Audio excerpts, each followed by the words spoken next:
Hello friends, வணக்கம் and welcome to அதீஸ் creations. Today நம்ம சேனலில் என்ன வீடியோ பார்க்க போகிறோன்னா, ஆரி ஒர்க்கோட பேசிக் ஸ்டிச், அதாவது இந்த ஒரு ஸ்டிச் தெரிஞ்சால் போதும் எல்லாமே பண்ணிடலாம். அந்த ஸ்டிச் பற்றி தான் பார்க்க போகிறோம். ஆக்சுவலாக அந்த ஸ்டிச்சோட நேம் வந்து செயின் ஸ்டிச். ஓகேவா? இப்போ நான் வந்து சரி த்ரெட் எடுத்திருக்கேன். அதோட எண்டில் வந்து நாட்டு போட்டுக்கோங்க. நாட்டு போட்டுட்டு என்ன பண்ணணும்னா, நம்ம என்னோடய ஃபிங்கர்ஸ் யூஸ் பண்ணி அதை இப்படி பிடிச்சி வச்சுக்கோங்க. நான் பிடிச்சி வச்சு காட்டியிருக்கேன்ல, அதே போல் பிடிச்சி வச்சுக்கோங்க. வச்சுட்டு நம்ம வந்து ஃப்ரேமுக்கு கீழே வந்து அந்த த்ரெட்டை வச்சிடணும். ஓகேவா? அப்போ தான் நம்ம நீடில் வச்சு குத்தி எடுக்கிறதுக்கு கரெக்டாக இருக்கும். இப்போ நீடில் பார்த்துக்கோங்க. நான் நீடில் வந்து நம்ம ஒரு பிளேஸில் வைக்கணும். சரி, அது வைக்கும்போது என்னென்னா, அந்த கிளாத்தை ஃப்ரேமில் வைக்கும்போது அந்த நீடில் நான் எந்த பொசிஷனில் இருக்கேன், இப்போ நீங்கள் எந்த பொசிஷனில் இருக்கீங்களோ அந்த பொசிஷனில் உங்களை பார்த்து இருக்கிறது போல் இருக்கணும். ஓகேவா? அப்போ தான் நீட்டாக உங்களுக்கு எந்த ஒரு ஸ்டக்கும் ஆகாமல் கிளியராக கீழேருந்து நூல் வந்துக்கிட்டே இருக்கும். ஸோ இப்போ நான் ஃபஸ்ட்டு கீழேருந்து நூலை எடுத்துட்டேன். அதுக்கு பிறகு நீடில் வந்து எப்போவுமே நேராக இருக்கணும். சரியா? அது குத்தி என்ன உள்ளேருந்து நீங்கள் கீழேருந்து நூல் எடுக்கும்போது என்னன்னா, லைட்டாக ரொட்டேட் பண்ணி மேலே எடுக்கணும். ஓகேவா? அப்போ தான் மேலே உள்ள த்ரெட்டு கூட அது வந்து ஸ்டக் ஆகாமல் இருக்கும். ஸோ பார்த்தீங்கன்னா தெரியும். ஃபஸ்ட்டு கீழே குத்திக்கோங்க.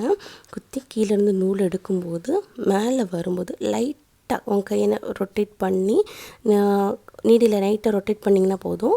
த்ரெட் வந்து எந்த ஒரு இதுவும் இல்லாமல் மேலே வந்துடும். ஓகேவா? ஃபஸ்ட்டு கஷ்டமாக இருக்கும். ஃபஸ்ட் 2-3 டைம்ஸ் நீங்கள் போட்டு பார்க்கும்போது கிளியராக வந்துடும். ஓகேவா ஃப்ரெண்ட்ஸ்? ஃபஸ்ட்டு வந்து குத்திட்டு கீழே வந்து நூல் எடுக்கும்போது லைட்டாக ஒரு ரொட்டேட் பண்ணி அந்த நீடில் லைட்டாக ரொட்டேட் பண்ணிங்கன்னா ஆட்டோமேட்டிக்காக மேலே வந்து த்ரெட் வந்துடும். ஓகேவா?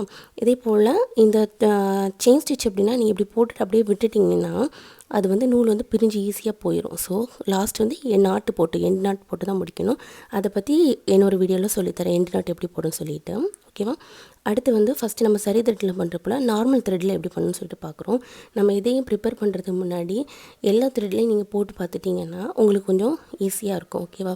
நார்மல் த்ரெட் வந்து என்னென்னா, பீட்ஸ்லாம் யூஸ் பண்ணும்போது நார்மல் த்ரெட் வச்சு யூஸ் பண்ணும். ஸோ அதுக்கு ப்ராக்டிஸ் பண்ணுறது தான் நார்மல் த்ரெட்டு.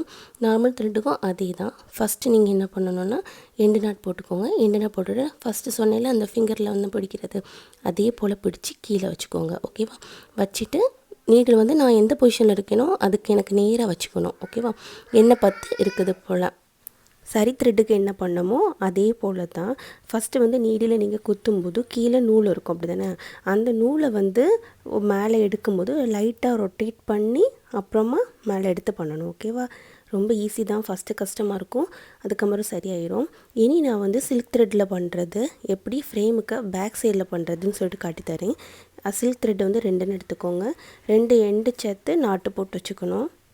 சில்க் த்ரெட் மட்டுமே யூஸ் பண்ணி நம்ம நிறைய ஃப்ளவர்ஸ்லாம் டிசைன் பண்ணலாம். இப்போ வந்து 2 சேம் கலரில் நூல் எடுத்திருக்கேன். நூல் எடுத்து 2க்கு எண்டுலேயும் ஒரு பெரிய நாட்டு போட்டுக்கோங்க. அப்புறமா என்ன பண்ணுன்னா, நான் இப்போ வந்து உங்களுக்கு ஃப்ரேமுக்கு கீழே எப்படி பண்ணணுன்னு சொல்லிட்டு காட்டித்தரேன். இப்போது கீழே த்ரெட்டை வச்சுட்டேன். இப்போ என்ன பண்ணால் பார்த்தீங்களா, நீடில் வந்து கீழே நம்ம குத்துறது மேலேருந்து குத்துறது கீழே இப்படி தான் இருக்குதோ. அப்போ என்ன பண்ணணும்னா, ஃபஸ்ட்டு வந்து அதில் வந்து நூலை மாட்டி விடணும். ஓகே, நம்ம கையில் பிடிச்சி வச்சுருக்கோம்ல, மாட்டி விடணும். நீங்கள் அதை ஒழுங்காக எடுக்காமல் இருந்தீங்கன்னா, பார்த்திங்கன்னா இப்போ வந்து பார்த்தீங்கன்னா நீடில் அந்த இதெல்லாம் ஒழுங்காக செட் ஆகாமல் கீழே வந்துட்டுருக்கு. அப்படி தான் வரும். நீங்கள் வந்து ஃபஸ்ட்டு அதை நீடில் கரெக்டாக மாட்ட வச்சு எடுத்துட்டிங்கன்னு வச்சுக்கோங்களேன், எவ்வளோதாங்க. அது ஃபஸ்ட்டு மாட்டின அப்புறம் நம்ம நூலை வந்து 2 கையில் இப்படி பிடிச்சிக்கணும். நம்ம வந்து மேலே வரும்போது கிளாக் வைஸில் ஒரு சுற்றி த்ரெட்டை வந்து மேலே லைட்டாக ரொட்டேட் பண்ணி எடுக்கணும். ஓகேவா? ஃபஸ்ட்டு எப்படின்னா, ஊசியை வந்து கீழே குத்தும்போது எனக்கு வந்திருக்கல அக்கூஸ் வந்தப்போ அதில் த்ரெட்டை வந்து ஒரு கிளாக் வைஸில் ஒரு சுற்றிக்கிட்டு அப்படியே மேலே எடுக்கணும். மேலே எடுக்கும்போது எடுத்தோன்னா லைட்டாக ரொட்டேட் பண்ணி எடுக்கணும். ஓகேவா? அப்போது நமக்கு த்ரெட் வந்து எங்கேயுமே ஸ்டக் ஆகாமல் நீட்டான ஒரு பொசிஷன் கிடைக்கும்.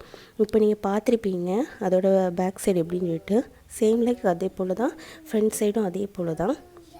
நம்ம இவ்வளோ நேரம் பண்ண சரி த்ரெட்டுக்கும் நார்மல் த்ரெட் வச்சு பண்ணோம்ல, அதே போல் தான் இருக்கும். எந்த ஒரு டிஃப்ரெண்ட்டுமே இல்லை. இந்த ஒரு ஸ்டிச் மட்டும் நீங்கள் கிளியராக தெரிஞ்சிட்டிங்கன்னு வச்சுக்கோங்களேன், அப்புறம் உங்களுக்கு ஆரி ஒர்க் பண்ணுறது ரொம்ப ஈஸியாக இருக்கும். இதை வச்சு தான், இதான் மெயின் பேசிக்கு. இதை வச்சு தான் எல்லாமே பண்ணுறோம்.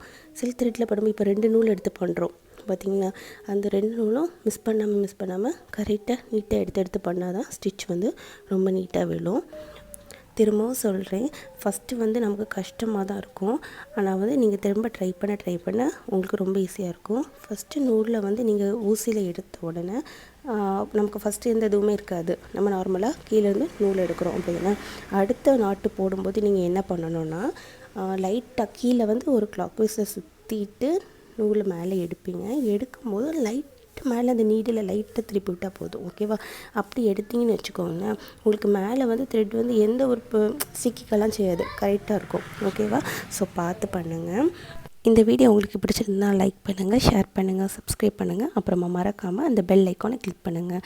அப்போ தான் நான் போடுற வீடியோஸோட நோட்டிஃபிகேஷன்ஸ் உங்களுக்கு வரும். ஓகே ஃப்ரெண்ட்ஸ், தேங்க்ஸ் ஃபார் வாட்சிங். பாய்.